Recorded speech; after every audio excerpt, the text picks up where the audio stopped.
সবসময় রান্নাবান্না দেখো, আজ না হয় একটু বাড়ির কাজকর্মগুলো দেখো।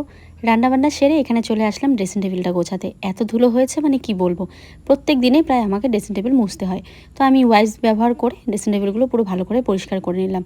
তারপরে দেখো এখানে আমাদের ফটো অ্যালবামটা আছে, সেটাকেও ভালো করে মুছে নিলাম। এবারে একটা লঙ্কার চারা জানো তো মরে গেছে, তো সেটাকেই নিয়ে এসে এখানে লাগিয়ে দিলাম।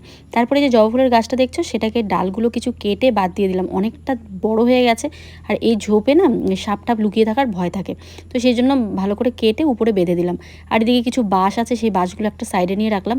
পুরো উঠোনটা জাম হয়ে আছে, আসলে একটা নতুন ঘর হচ্ছে রান্নাঘর, সেটারই বাঁশ টাশগুলো ফেলে রেখেছে উঠোনে। আর উঠান দিয়ে হাঁটাই যায় না, মনে হয় যেন উঠোনে এক ফোঁটাও জায়গা নেই।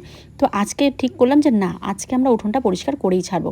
তো ওইদিকে দেখো বাঁশ ঠাস ইট যা আছে সব কিছু সরিয়ে নিয়ে এবার উঠোনটাকে ভালো করে ঝাড় দিয়ে নিচ্ছি। আর কিছু দুব্বো ঘাসও হয়েছে, হাত দিয়ে তুলে নিচ্ছিলাম।